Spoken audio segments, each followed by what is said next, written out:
Welcome to 8 Minute Crimes. We make short-form true crime content for those that just don't have the time. We will be putting out multiple videos per week, so if that is your sort of thing, we would love to have you as a subscriber. Thank you for being here. Now let's get into it.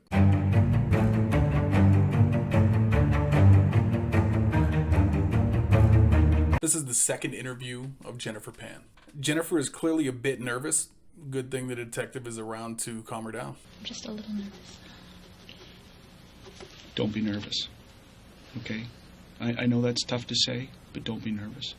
The truth is always the best way to relieve anxiety, okay?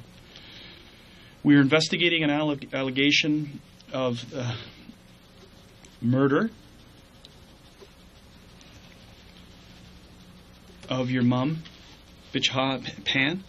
She's also once again asked to recount the day of the incident. I have a full breakdown of the case in the description for those that want a timeline of what took place that day. Any time in that day where you want to start, if it's the time you woke up or if it's the time that your first interaction, it's your choice. Okay, I'm very nervous and Why are you nervous? Tell me about why you're nervous. Because I don't want to say the wrong thing. Because that day was a lot. You're right. And I've been scattered, and so bits and pieces are here, and some pieces aren't here, and...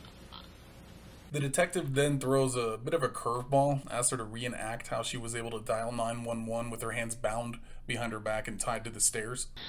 You're now bound to the railing. Can you show me, can you stand up and turn around and tell me, just show on the camera, how your hands are bound? And how you are against the railing. You don't have to sit down. I just need to see how you were. Just tell you. Take it out of a traumatizing event, which it is, and put yourself into a more clinical position, because I want to see how you could physically get your phone out of your waistband. We're obviously going to need to know that. It's very important. Just stand up, focus in on how you did it. So just take your sweater off.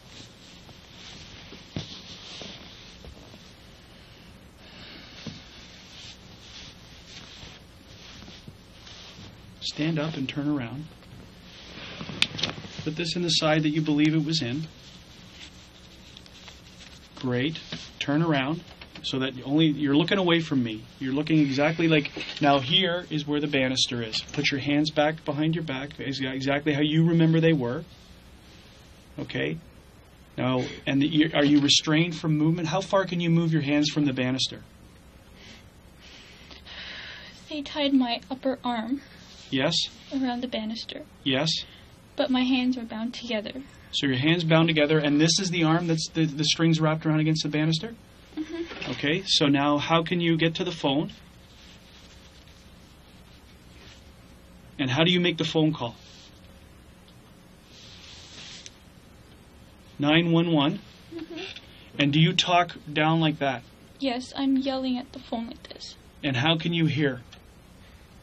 I turned the volume on max. Yes? So that's exactly the way that you're talking to her against the railing? Mm-hmm. Okay, that's good enough. Sit down. One strange thing is that there was clearly a visible safe in her parents' bedroom closet. Let's take a listen. Now tell me something, okay, which is kind of important. There's a safe in the house, is there not? Safe is in a fairly visible place within your parents' bedroom, is it not? Inside their closet. Fairly visible, at least from the pictures. Was there ever mention of wanting the combination to that safe? So you never heard any of them demanding the safe, the combination to the safe. Was there anything else they were demanding in their yelling? What was the focus of what they were looking for? Cash. Jennifer's trying to look like she's having a hard time remembering exactly what happened. Don't apologize, okay? This is nothing to apologize to me for. This is something that you're trying to remember. So you heard a pop, you heard your mom squeal, and then you heard another. Any idea how many more pops you heard? I just remember that I heard one or two, and then there was a slight break. And there was one more. I don't remember if it was two and then break and then one, or if it was one and then break and then one. Okay. So you're saying that you heard a total of how many pops? Guessing. 4 or 5. 4 or 5. The detective then asks her to recount the events of that day backwards. She says numerous times that she doesn't want to say the wrong things. Well, Jennifer telling the truth is never the wrong things. Just don't want to say wrong things. So Don't worry about saying wrong things, because you'll be correcting them as you're moving backwards, okay? It's a very well practiced technique to help in memories. So, especially in traumatic events. Once all that was out of the way, the detective then starts to dig into Jennifer's personal life. I wasn't allowed to have a boyfriend. And that was when you were 18? I was 17. 17, turning in your 18th year? Maybe grade 11 or going into grade... No, going into grade 12. Okay. And so who was against you having a boyfriend? My father. Your father? Jennifer lied to her parents for years, saying that she was going to school. Her father wanted her to be a pharmacist. She was not going to school. Did your mom know that you weren't going to university? No. So both your parents thought you had gone to university? Yes. And how long did they still to this point in time think that you had gone to university for sciences? Yes. Jennifer's parents find out about her boyfriend. And this is roughly 1.5 years before the incident. Keep in mind, she's now in her 20s. They put her on some pretty tight restrictions for an adult. When your parents find out, what happens to you at home?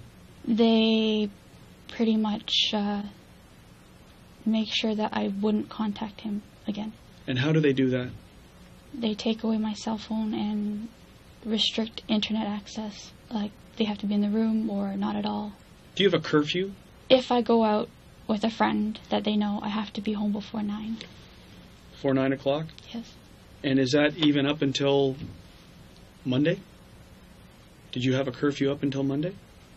Technically, but I haven't gone out for a while. And why is it that you haven't gone out for a while? Because they gave me an ultimatum to either choose Daniel or to choose them about a year and a half ago. And I chose to stay home with my family. Then the detective hits her with this fastball. So you're telling me that you had no involvement in what happened, meaning not saying how the outcome came, but you had no involvement in any type of illegal activity that would have drawn you or the attention of you to have bad people come to your house looking for large sums of money. You're not involved in this any which way. Because the question obviously stands, Jennifer, is you're upstairs and they're downstairs. So it's a natural concern why would they leave you alone? Why would they not do the same to you? You can't answer that question? The only thing I can say is he said I cooperated. But I asked him to take me. The number one guy said you cooperated. And again, we're back to the fact that you admittedly lied. Okay, not to me, right? No. Not to me. No. You admittedly lied. You've lied to your parents, right? About going to school. Who's to say this whole thing isn't a lie? That what you're telling me is a lie? Because if you are lying, it's the most cold-blooded thing that I've ever faced in my life.